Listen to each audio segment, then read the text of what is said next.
വീണ്ടും സൈനിക ശേഷി വികസിപ്പിച്ച ഉത്തര കൊറിയ ലോകരാഷ്ട്രങ്ങളെ ഞെട്ടിക്കുന്നതായിരിക്കും ഇനി കിം ജോങ് ഉന്നിന്റെ നടപടികൾ. മധ്യദൂര ബാലിസ്റ്റിക് മിസൈലും ഇടത്തരം ദീർഘദൂര ഖര ഇന്ധന ഹൈപ്പർസോണിക് മിസൈലും പരീക്ഷിച്ച ദിവസങ്ങൾക്കകം തന്ത്രപ്രധാനമായ ക്രൂയിസ് മിസൈലിനായി രൂപകൽപ്പന ചെയ്ത സൂപ്പർ വലിയ ഹാർവഡ് പരീക്ഷിച്ചുകൊണ്ട് ഉത്തര കൊറിയ വീണ്ടും സൈനിക ശേഷി വർദ്ധിപ്പിച്ചു. ഹൊസാൽ 1 RA-3 സ്ട്രാറ്റജിക് ക്രൂയിസ് മിസൈലിനായി രൂപകൽപ്പന ചെയ്ത ഒരു സൂപ്പർ ലാർജ് വാർഹെഡിന്റെ power test DPRK missile administration നടത്തിയതായി KCNA വാർത്താ ഏജൻസി റിപ്പോർട്ട് ചെയ്തു. ഇതിനു പുറമെ പോങ്യാങ് വെള്ളിയാഴ്ച പൈൽജി-12 പുതിയ തരം വിമാന വേധ മിസൈലിന്റെ പരീക്ഷണ വിക്ഷേപണം നടത്തി. അത് കൊറിയയുടെ പടിഞ്ഞാറൻ കടലിൽ ഒരു നിശ്ചിത ലക്ഷ്യം കൈവരിച്ചു. 2 പരീക്ഷണങ്ങളും ഭരണകൂടത്തിന്റെയും അതിന്റെ അനുബന്ധ പ്രതിരോധ ശാസ്ത്ര സ്ഥാപനങ്ങളുടെയും പതിവ് പ്രവർത്തനങ്ങളുടെ ഭാഗമായിരുന്നു. പുതിയതരം ആയുധ സംവിധാനങ്ങളുടെ പ്രവർത്തനത്തെ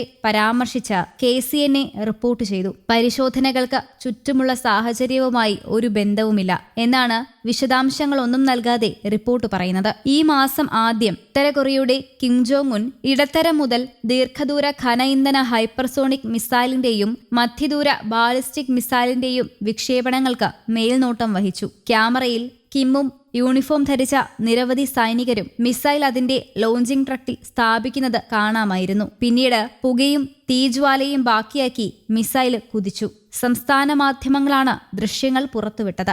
2009 രണ്ടാം ആണവ പരീക്ഷണം മുതൽ പോങ്യാങ് അന്താരാഷ്ട്ര ഉപരോധങ്ങളുടെ ചെങ്ങാടത്തിലാണ്. എന്നാൽ അതിന്റെ ആണവ ആയുധ പദ്ധതികളുടെ വികസനം തടസ്സമില്ലാതെ തുടരുകയാണ്. ഈ വർഷം ഇതുവരെ ആണവ സായുധ വടക്കൻ ദക്ഷിണ കൊറിയയെ അതിന്റെ പ്രധാന ശത്രു എന്ന് പ്രഖ്യാപിച്ചു. പുനഃക്രമീകരണത്തിനും വ്യാപനത്തിനുമായി സമർപ്പിച്ചിരിക്കുന്ന ഏജൻസികളെ ഒഴിവാക്കി 0.1 മില്ലിമീറ്റർ പോലും പ്രാദേശിക ലംഘനത്തിനെതിരെ യുദ്ധഭീഷണി മുഴക്കി. തന്റെ രാജ്യത്തിന് ചുറ്റുമുള്ള അസ്ഥിരമായ ഭൗമരാഷ്ട്രീയ സാഹചര്യം അർത്ഥമാക്കുന്നത് ഇപ്പോൾ യുദ്ധത്തിന് കൂടുതൽ തയ്യാറെടുക്കേണ്ട സമയമാണെന്ന് കഴിഞ്ഞയാഴ്ച കിം മുന്നറിയിപ്പ് നൽകിയിരുന്നു. Kim Jong Un university of military and politics സന്ദർശിച്ചപ്പോൾ ഉത്തര കൊറിയൻ നേതാവ് വിദ്യാർത്ഥികളോട് പറഞ്ഞത് ഇങ്ങനെയാണ്: ശത്രു DPRKയുമായി സൈനിക ഏറ്റുമുട്ടലിന് തീരുമാനിച്ചാൽ DPRK എല്ലാ മാർഗങ്ങളും അണിനിരത്തി ശത്രുവിന് മാരകമായ പ്രഹരം നൽകും. കഴിഞ്ഞ വർഷം ആണവായുധങ്ങൾ ഉപയോഗിക്കുന്നതിനുള്ള വിശാലമായ സാഹചര്യങ്ങൾ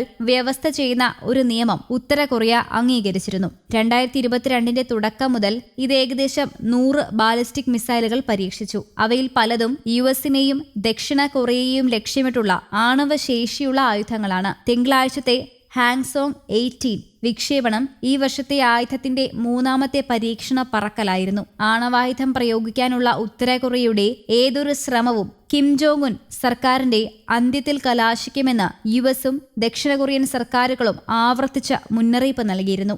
സഖ്യകക്ഷികൾ അവരുടെ സൈനിക പരിശീലനവും വിപുലീകരിച്ചു. ഇത് അധിനിവേശ റിഹേഴ്സലായി മിസ്റ്റർ കിം വീക്ഷിക്കുന്നുണ്ട്. News desk, Kerala Kaumudi.